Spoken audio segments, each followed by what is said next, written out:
नमस्कार। आज हम कक्षा 12 की पुस्तक अंतरा के पाठ भरत राम का प्रेम की व्याख्या करेंगे, जिसके कवि तुलसीदास जी हैं। भरत राम का प्रेम कविता तुलसीदास द्वारा रचित रामचरितमानस की अयोध्या कांड से ली गई है। इस कविता में उस समय का वर्णन किया गया है जब श्री राम वनवास चले जाते हैं। भरत को जब इस बात का पता चलता है तो वह उन्हें अयोध्या वापस लाने के लिए चित्रकूट जाते हैं। इन छंदों में राम वनवास के पश्चात भरत की मनोदशा का वर्णन किया गया है। भरत भावुक हृदय से बताते हैं कि राम का उनके प्रति अत्यधिक प्रेम भाव है। वे बचपन से ही भरत को खेल में भी सहयोग देते थे और उनका मन कभी नहीं तोड़ते थे। वे कहते हैं कि इस प्रेम भाव को भाग्य सहन नहीं कर सका और माता के रूप में उसने व्यवधान उपस्थित कर दिया। राम के वन गमन से अन्य माताएं और अयोध्या के सभी नगरवासी अत्यंत दुखी हैं। भरत श्री राम से अयोध्या लौट चलने के लिए आग्रह करते हैं। आइए अब चौपाई और दोहे का अध्ययन करें। पुलकी शरीर सभा भय ठाड़े, नीरज नयन नेह जल बाड़े। कहब मोर मुनिनाथ निबाहा, अहिते अधिक कहूँ मैं काहा। पुलकी रोमांचित होकर, ठाड़े खड़े होना, नीरज कमल, नयन नेत्र, नेह प्रेम, बाड़े बाढ़ या बहना। कहब कहना, मोर मेरा, मुनिनाथ मुनि वशिष्ठ, एही इस, ते से, कहा क्या। इन पंक्तियों में उस समय का वर्णन है जब भरत राम को अयोध्या लौटा ले जाने के लिए चित्रकूट पर आते हैं। चित्रकूट में आयोजित सभा में जब राम भरत की प्रशंसा करते हैं तब मुनि वशिष्ठ भरत को अपने मन की बात कहने के लिए कहते हैं। उनकी ये बात सुनकर भरत का शरीर रोमांचित हो उठता है और वे सभा में खड़े हो जाते हैं। उनके कमल के समान नेत्रों से प्रेम रूपी आंसुओं की बाढ़ सी आ जाती है। भावातिरेक के कारण उनके मुंह से बड़े मुश्किल से शब्द निकलते हैं। वो कहते हैं कि मैं जो कहना चाहता था वह सब पहले ही मुनियों में श्रेष्ठ गुरु वशिष्ठ ने कह दिया है। इससे अधिक और मैं क्या कहूँ। मैं जानऊ निज नाथ सुभाऊ, अपराधियों पर कोह न काऊ। मुँह पर कृपा सनेहु बिसेखी, खेलत खुनिस न कबहू देखी। जानऊ जानता हूँ, निज अपना, सुभाऊ स्वभाव, अपराधी हूँ अपराधी, कोह क्रोध, स्नेहु स्नेह, विसेखी विशेष, खुनिस अप्रसन्नता। वे श्री राम के स्वभाव की चर्चा करते हुए कहते हैं कि मैं अपने स्वामी श्री राम का स्वभाव जानता हूँ। उन्हें तो अपराधियों पर भी कभी क्रोध नहीं आता है और मुझ पर तो उनकी विशेष कृपा और स्नेह है। मैंने तो खेल में भी कभी उनकी अप्रसन्नता नहीं देखी कि बचपन में खेलते हुए भी कभी वे मुझ पर अप्रसन्न नहीं हुए। शिशुपन ते परिहरेउ न संगु, कबहु न कीन मोर मन भंगु। मैं प्रभु कृपा रीति जिय जोही, हारहूँ खेल जितावही मोही। शिशुपन बचपन, परिहरेउ छोड़ा, भंगु तोड़ा, मोर मन मेरा मन, जिय जोही हृदय में देखा, हारे हूँ हारना, जितावही जिताना, मोही मुझे। वे कहते हैं कि बचपन से ही मैंने उनका साथ नहीं छोड़ा और उन्होंने भी मेरे मन कभी नहीं तोड़ा, अर्थात वे भी मेरी इच्छा के विरुद्ध कभी कोई कार्य नहीं करते थे कि श्री राम ने भी मेरा मन कभी नहीं दुखाया। मैंने प्रभु की कृपा करने की रीति को अपने हृदय में अच्छी प्रकार से अनुभव किया है। वे मुझे खेल में हारने पर भी जिता देते थे। महुस ने सकोच बस सन्मुख कही न बैन, दर्शन तृप्ति न आजु लगी, प्रेम पियासे नैन। महु मैंने भी, सकोच संकोच, कही न बैन बात नहीं की, तृप्ति तृप्त, प्रेम प्रेम। भरत कहते हैं कि मैंने भी प्रेम और संकोच के कारण कभी उनके सामने मुख नहीं खोला है। बड़ों के सामने मुख खोलना उनका अनादर करना है। तो भरत ने कभी भी उनका अनादर नहीं किया।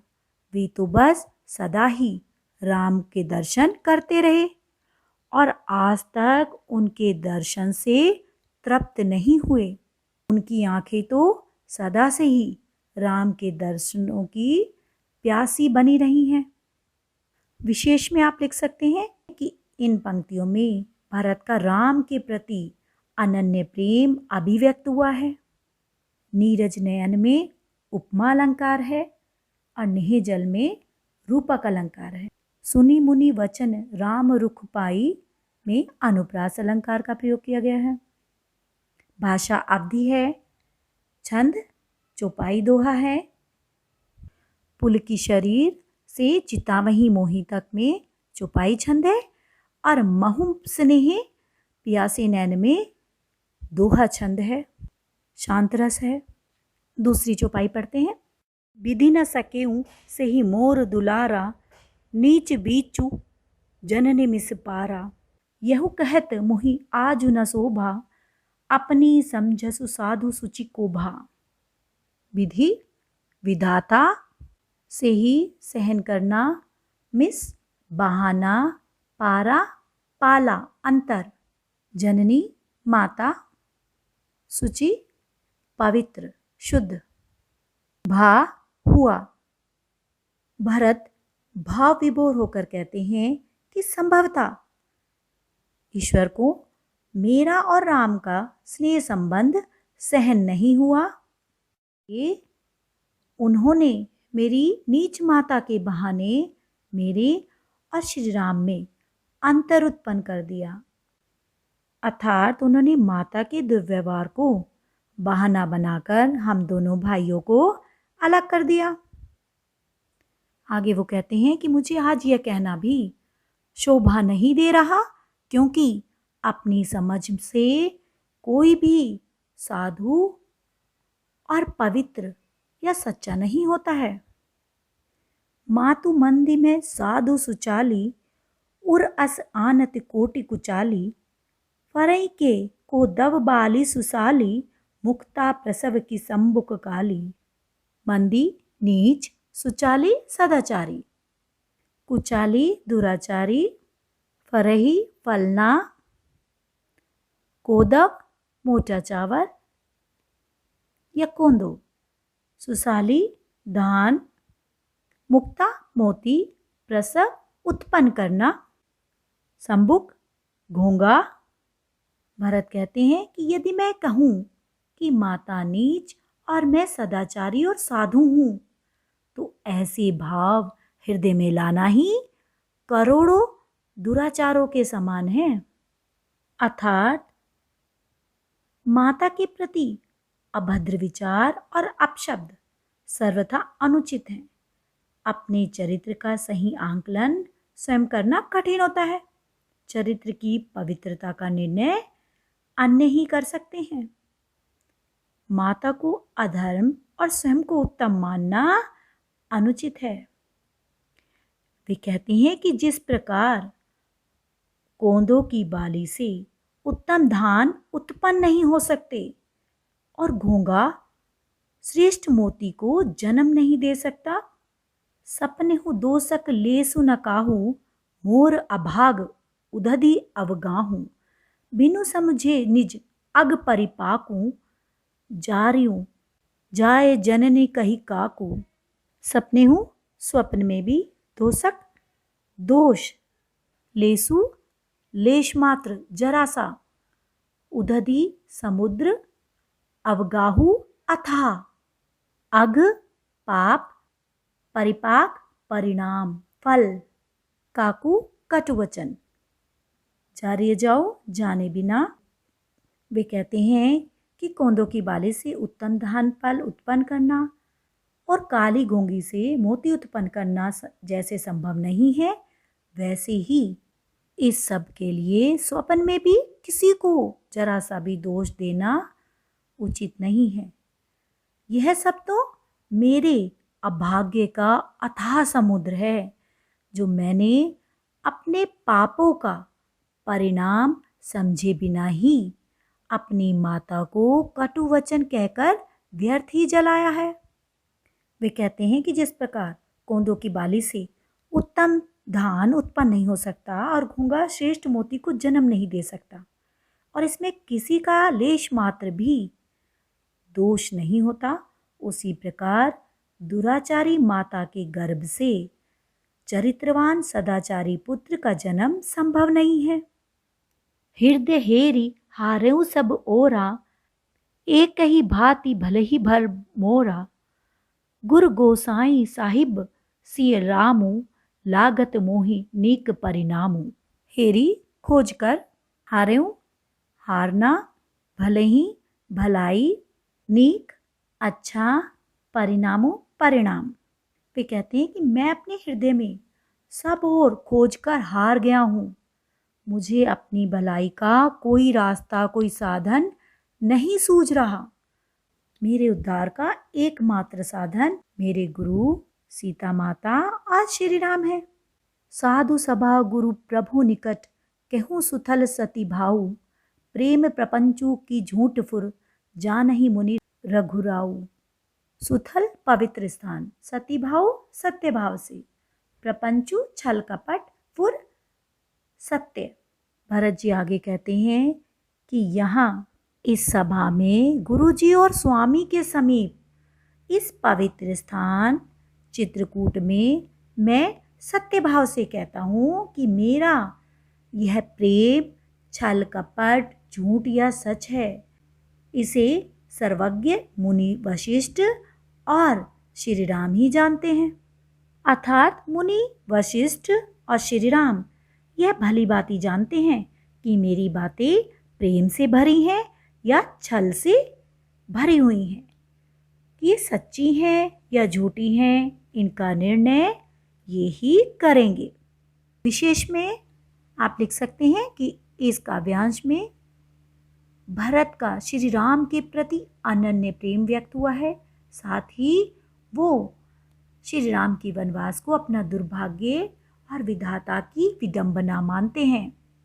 छंद दोहा चौपाई है, अवधी भाषा है, करुण रस का प्रयोग है। मातु मंदी समझसु साधु सुचि, जा रही जे गुरु गोसाई। इन स्थलों पर अनुप्रास अलंकार का प्रयोग किया गया है। भूपति मरन प्रेम प्रानुराखी, जननी कुमति जगतु सबु साखी, देखी न जाही बिकल महतारी, जरही दुसह जरपुर नर नारी। भूपति राजा, कुमति कुबुद्धि, महतारी माता, बिकल व्याकुलता, दुसह असहनीय, जर ताप। राम के वनगमन के पश्चात सब दुखी हैं। भरत माताओं अयोध्यावासियों के दुख का मूल कारण स्वयं को मानते हैं। तुलसीदास जी इन पंक्तियों में भरत की इसी व्यथा का वर्णन करते हुए कहते हैं, चित्रकूट की सभा में भरत राम को अयोध्या की दयनीय दशा का वर्णन सुनाकर उनसे अयोध्या वापस लौट चलने का अनुरोध करते हैं।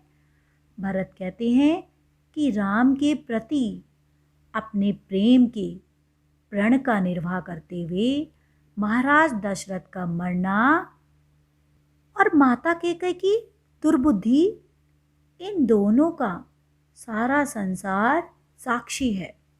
वे राम से कहते हैं कि आपके इस प्रकार वन में आने और पिताजी की मृत्यु से माताएं व्याकुल हैं, उनका दुख देखा नहीं जाता।